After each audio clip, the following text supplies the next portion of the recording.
أعوذ بالله من الشيطان الرجيم بسم الله الرحمن الرحيم وإذا سألك عبادي عني فإني قريب أجيب دعوة الداعي إذا دعاني فليستجيبوا لي وليؤمنوا بي لعلهم يرشدون وَإِذَا سَأَلَكَ، اور اے پیغمبر جب آپ سے سوال کرے عبادی میرے بندے، عنی میرے بارے میں، فَإِنِّي قَرِيبٌ پس بے شک میں قریب ہوں، اجیب دعوت الداعی دعا کرنے والے کی دعا کو قبول کرتا ہوں، اذا دعانی جب وہ مجھ سے دعا مانگتا ہے، فَلْيَسْتَجِيبُوا لِي بس چاہیے کہ وہ اپنی درخواستیں میرے سامنے رکھیں، وَلْيُؤْمِنُوا بِي اور چاہیے کہ مجھ پر ایمان لائے،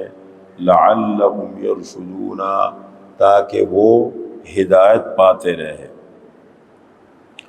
یہ سورہ بقرہ کی آیت نمبر 186 ہے، 186۔ دیکھیں اس سے پہلے بھی روزوں کا ذکر ہے، یہ روزوں کا مضمون چل رہا ہے اس پورے رکوع میں، اس سے پہلے بھی روزوں کا ذکر ہوا اور اس کے بعد بھی روزے کے احکام اور مسائل ہیں، بیچ میں اللہ نے دعا کا ذکر فرمایا۔ کیا مناسبت ہے؟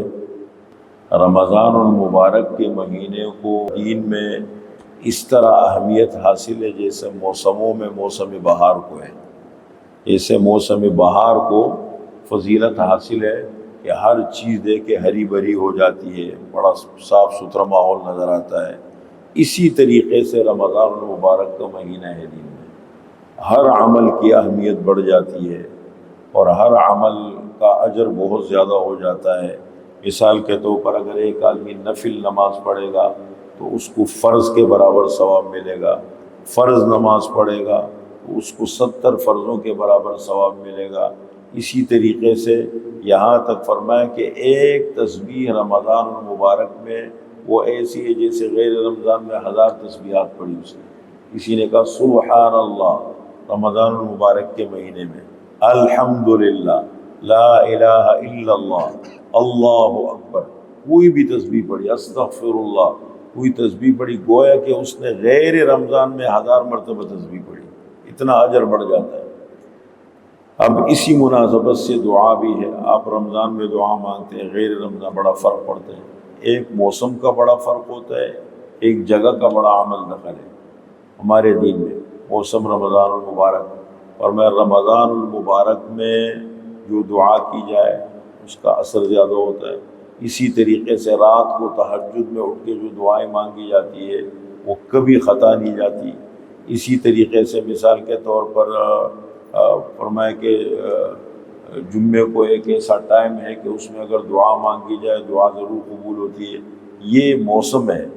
اسی طریقے سے مقامات ہیں، حرم میں آدمی دعا مانگتا ہے، حرمین میں مانگتا ہے، مکہ مدینہ، منی، مزدلفہ، عرفات، اسی طریقے سے بعض جگہ مقدس مقامات، ان میں دعا مانگے دعا قبول ہوتی ہے۔ لیکن دعا کیا چیز ہے؟ دیکھیں لفظ دعا کے کیا معنی ہیں؟ دعا کے معنی ہے پکارنا، مانگنا، اللہ سے مانگنا، اللہ کو پکارنا، یہ دعا ہے۔ اور دعا کس چیز کو کہتے ہیں؟ دعا دل کی مراد ہے، الدعاء مخ العبادہ، اور میں دعا یہ عبادت کا مغز ہے، مغز، جیسے مغز ہوتا ہے نا کسی چیز میں، جب مغز ہوتے ہیں اس کے بڑا اثر ہوتا ہے، تو فرمایا دعا عبادت کا مغز ہے، الدعاء هو العبادہ، دعا ہی اصل عبادت ہے، اس لیے کہ مین مقصد اللہ سے مانگنا ہے۔ یہ جو ہم نماز پڑھتے ہیں، باقی اعمال، اس کا مین مقصد ہی ہے کہ اللہ سے مانگے، اللہ کی بندگی عبادت کرے، اللہ کی طرف متوجہ ہو جائے۔ الدعاء هو العبادہ وَإِنَّ الَّذِينَ يَسْتَكْبِرُونَ عَنْ عِبَادَتِي سَيَدْخُلُونَ جَهَنَّمَ دَاخِرِينَ۔ آپ صلی اللہ علیہ وسلم نے یہ الفاظ استعمال فرمائے کہ الدعاء هو العبادہ، دعا ہی اصل عبادت ہے۔ اور پھر قرآن کریم کی یہ آیت تلاوت فرمائی، الَّذِينَ يَسْتَكْبِرُونَ عَنْ عِبَادَتِي، جو تکبر کرتے ہیں میری عبادت سے۔ تکبر کا مطلب کیا ہے؟ بعض لوگوں میں ہوتا ہے نا کہ وہ کہتے ہیں اگر میں یہ کروں گا تو شرم محسوس کرتے ہیں، عار محسوس کرتے ہیں، میں کیوں مانگوں، میں کیوں کروں یہ کام. جیسے ہوتا ہے نا کبھی انسان کے اندر آ جاتے ہیں میں یہ کام کیوں کروں، میں کیوں مانگوں. اور میں جو لوگ میری عبادت سے میری دعا سے اعراض برتتے ہیں تو وہ داخل ہوں گے جہنم میں ذلیل ہوں گے. تکبر آ گیا نا. تکبر یہ ہے کہ اللہ کے حکم کے مقابلے میں، اصول کے مقابلے میں اپنے آپ کو بڑا سمجھے اور اس کو کرنے میں عار محسوس کرے کہ اگر یہ کام میں نے کیا تو میری تو ناک کٹ جائے گی، میری تو عزت ہو جائے گی، مجھے کیا ضرورت ہے، مجھے ضرورت ہی نہیں ہے. اپنے آپ کو مستغنی سمجھتا ہے. تو یہ چیزیں لیس شیء اکرم علی اللہ من الدعاء، دعا سے زیادہ بڑی چیز اللہ تعالیٰ کے یہاں کوئی نہیں ہے، عزت والی چیز. دعا مین اصل کیا ہے؟ دیکھیں ایک تو دعا کے آداب ہے، ہم کہیں بیٹھ کے دعا مانگتے ہیں طریقے سے، ہاتھ اٹھانا، اس کے آداب میں سے اصل ہے دعا. جیسے السلام علیکم ورحمۃ اللہ وبرکاتہ، اصل لفظ سلام ہے، لیکن اس کے لیے ہاتھ ملانا، مصافحہ کرنا آداب میں سے کوئی موقع مناسبت ہو تو ہاتھ بھی ملانا چاہیے. اب اگر ایک آدمی ہاتھ بہت اچھے طرح ملا دے، السلام علیکم نہ کہے تو اصل الفاظ تو رہ گئے. تو اصل مین دعا ہمیں سکھائی گئی تھی وہ دعا تو رہ گئی، آپ نے صرف ہاتھ ملا دیا، ہونٹ بند ہے آپ کے. تو اسی طریقے سے دعا ہے. ایک آدمی نے ہاتھ اٹھایا بڑی عاجزی کے ساتھ، کبھی یوں ہلتا ہے کبھی یوں ہلتا ہے، بڑی عاجزی کے ساتھ ہل رہے، بول کچھ نہیں رہے، چاہے دل میں بولے چاہے زبان سے بولے، لیکن مانگنا تو ہے نا. مانگیں گے پھر اس کے آداب میں سے ہاتھ پھیلانا ہے، تو وہ تو ایک الگ ہے. لیکن اصل دعا کیا ہے کہ دعا کو اتنا آسان کرو، چلتے پھرتے اٹھتے بیٹھتے لیٹے جب تک نیند نہیں آئی، رات کو کروٹ بدلی اٹھ نہیں سکتے اس وقت دعا مانگ لی، استغفار کر لی، اس کا بھی بہت اجر ہے. کروٹ بدلتے ہوئے استغفر اللہ استغفر اللہ، چاہے زبان سے پڑھے استغفر اللہ، زبان ہونٹ ہلے، اور چاہے دل میں پڑھ لے، دل میں پڑھ لے تب بھی. لیکن دعا اصل نام ہے دل کی مراد کا.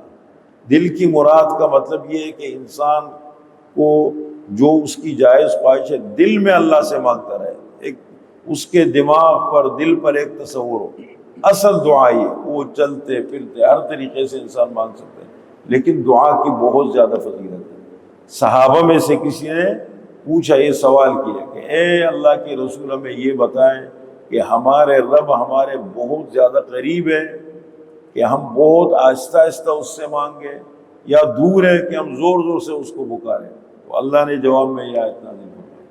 سوال ہوا کہ حضرت ابو بکر صدیق رضی اللہ عنہ نے سوال کیا کہ ہمارے رب ہمارے قریب ہے، ربنا قریب فنناجیہ ام بعید فننادیہ، ہمارے رب ہمارے قریب ہے کہ ہم اس سے سرگوشی کریں، چھپ چھپ کے آہستہ آہستہ مانگے، یا دور ہے کہ ہم زور زور سے مانگے؟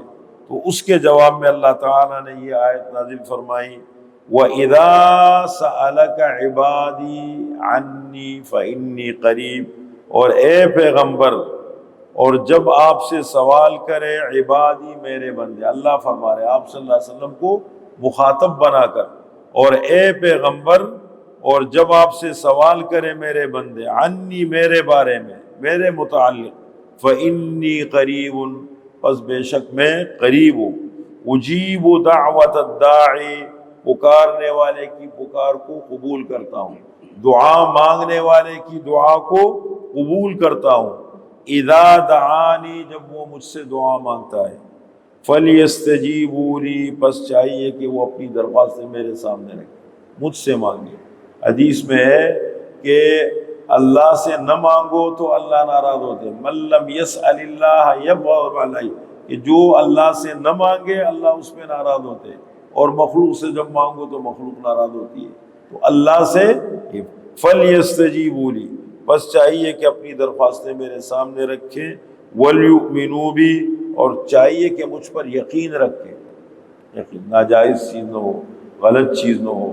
انسان کو خود پتہ ہوتا ہے، ایک تو ناجائز خواہش ہم نے دل میں بسا لیے اور اللہ میری خواہش پوری کیوں نہیں کرتا، اور پتہ نہیں میں، اور پھر کبھی کس کے پیچھے باتیں پتہ نہیں، جب دعا قبول نہیں ہوتی. اور دعا اللہ کی ہر چیز میں بڑی حکمت ہوتی ہے. اپنی جائز خواہش اللہ کے سامنے رکھنی چاہیے، بے توجہی سے دعا کرنے سے، حدیث میں جو بے توجہی سے ہاتھ اٹھایا ہوا ہے جھول رہا ہے اور دماغ کہیں اور ہے، فرمایا جو بے توجہی سے دعا مانگتا ہے ان کی دعائیں قبول نہیں ہوتی۔ غفلت میں، بے توجہی میں، بس بیٹھا ہوا ڈبی بن کے بیٹھا ہوا ہے، اور توجہ اصل مین چیز ہے نا اللہ کے ساتھ توجہ، تعلق، اصل وہ تعلق ہے۔ فرمایا وَلْيُؤْمِنُوا بِي، اور چاہیے کہ مجھ پر یقین رکھیں، لَعَلَّهُمْ يَرْشُدُونَ، تاکہ وہ ہدایت پاتے رہیں، راہ پاتے رہیں۔